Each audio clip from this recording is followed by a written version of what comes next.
This video is an expose on the 2016 NCAA championship.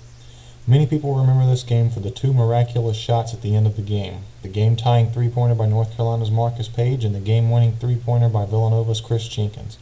Although these two shots in the final 5 seconds tell an exciting story, the other 39 minutes and 55 seconds tell a much different story. They tell a story of a one-sided officiating that benefits one team over another and greatly influences the outcome of the game. Through the use of clips and still frames from the championship game, with direct references from the 2015-2016 college basketball rulebook, I will show this hidden story for the college basketball universe to see. With all of this evidence, I will answer these two questions. First, did the referees treat North Carolina and Villanova differently in their officiation of the game? To this question, the answer will be a resounding yes. Second, did the imbalance in officiating play a significant role in deciding the winner and loser of the game? To this question, the answer will also be a resounding yes.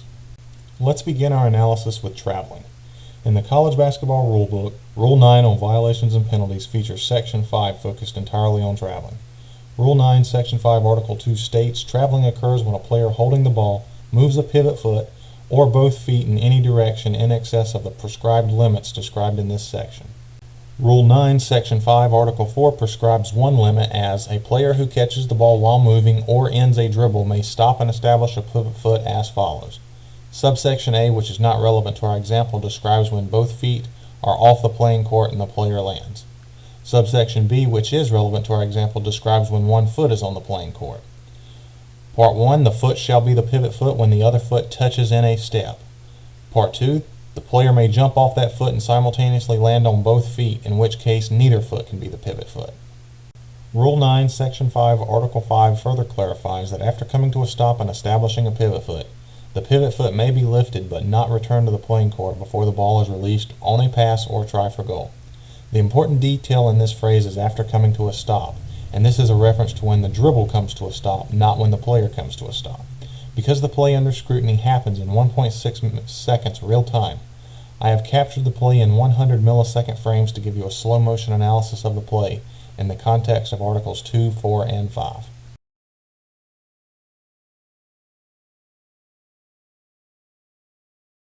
As we can see in this frame, Josh Hart has ended his dribble because the ball is being carried by both hands on his left hip. By rule, his right foot will become the pivot foot as soon as the other foot touches the ground.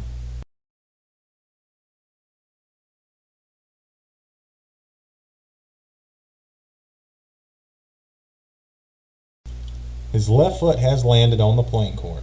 His right foot, the pivot foot, is still in motion. I have drawn a line across the back of his heels for reference in the following frames. Now his feet have a new alignment. Not only that, his right foot has retouched the floor, which should be a travel by rule. If you watch this in real speed, some will try to claim that this is a 2-foot jump stop.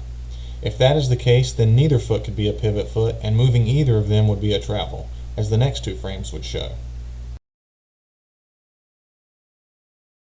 This frame shows that his right foot, the first pivot foot, has not only landed, which is a travel, but it has slid from its landing point, which is also a travel, and he has not passed or shot the ball, meaning he still has full possession of the ball while illegally moving his pivot foot.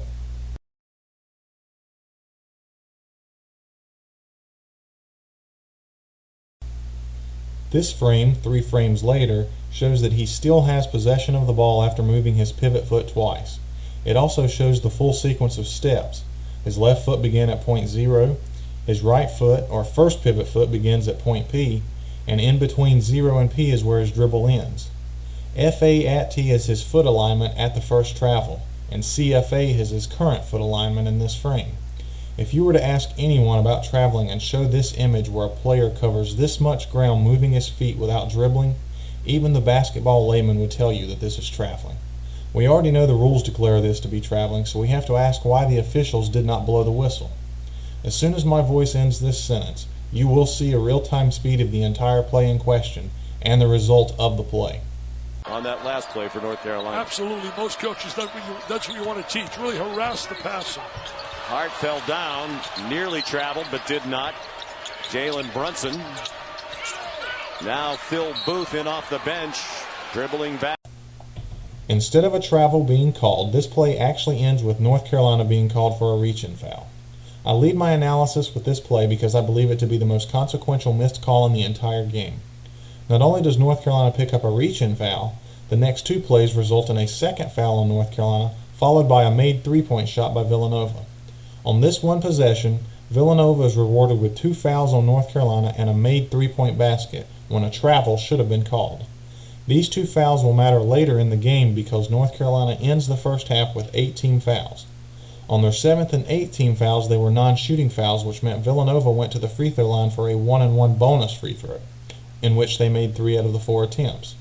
If the travel gets called, these 2 fouls do not happen, and the 7th and 8th team fouls become North Carolina's 5th and 6th team fouls, which means Villanova would not get free throw attempts since these 2 fouls were non-shooting fouls. By failing to call the travel, the officials give 6 points to Villanova, 3 from the free throws, and 3 from the three-point shot that they would not have otherwise had in the game.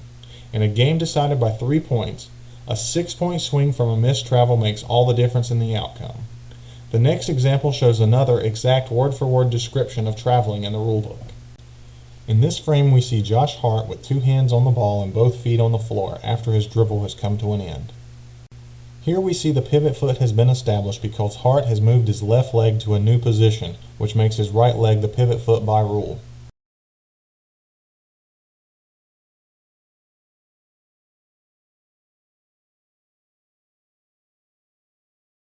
Now we see the pivot foot has been lifted, which is legal, but the pivot foot cannot return to the floor until a pass or a shot has been attempted.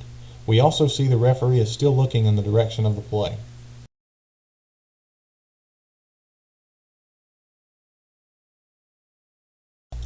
The pivot foot has returned to the floor, but the referee, with eyes in the direction of the play, does not call the travel.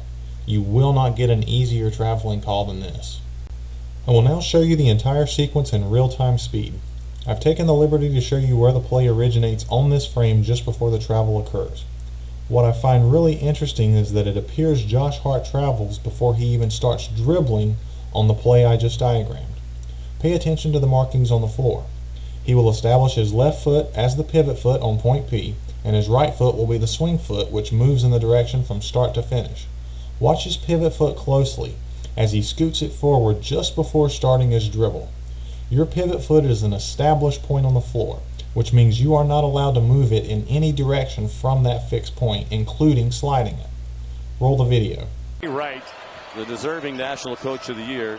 That trap, even though, Dick, it isn't really turning North Carolina over, it's causing them to spend more time before they can get into their half-court offense. And it takes you out of your rhythm. Right, they have less time to get it inside.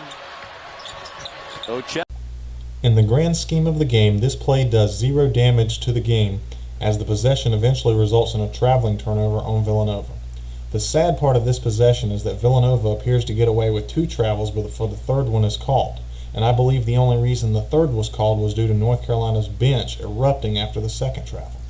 3 travels in 1 possession would never happen under a well-officiated game. One can only wonder what the referee is looking at and why he does not make the call. Here we have Villanova's Phil Booth driving to the basket. He has ended his dribble because it is cradled in his right arm. By rule, his left foot is his pivot foot as soon as the right foot hits the floor.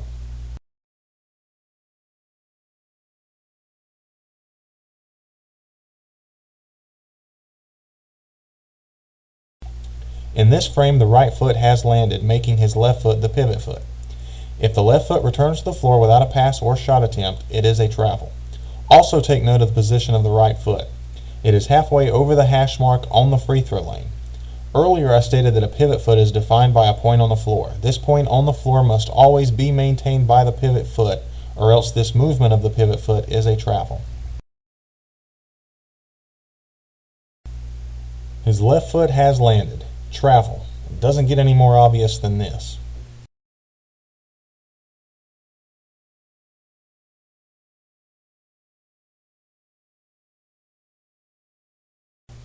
Remember earlier when I said to take note of the position of his foot.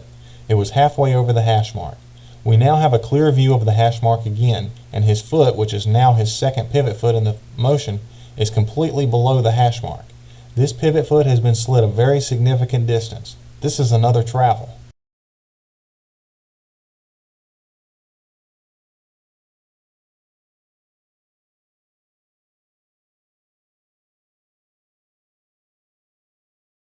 We now have a third view of the hash mark, and his second pivot foot is now entirely on the other side of this hash mark. It went from being split 50-50 right on the line, to entirely on one side, to entirely on the other side. This is a clear and obvious dragging of the pivot foot, and a travel should be called. For the next frame coming up, take notice of the space between Villanova's Booth and North Carolina's Hicks and watch the change. Not only has he traveled multiple times, but now he is lowering his head and driving into the defender. This play ends with a foul on North Carolina's Hicks, and a very questionable foul, I might add. In a later video I may address this call because it does not look like a foul in slow motion or in real-time speed, but I digress. If one of the many travels by Phil Booth on this possession gets called, then the foul and the resulting two made free throws do not happen. Furthermore, North Carolina would get the ball with 38 seconds remaining, which is when the first travel occurred. In any one-point game, not to mention this national championship game, this is a game-changing call that should go the right way. Sadly, in this game it did not. Instead, Villanova gets 2 more points and North Carolina gets 1 more foul, and neither team deserved either one of them.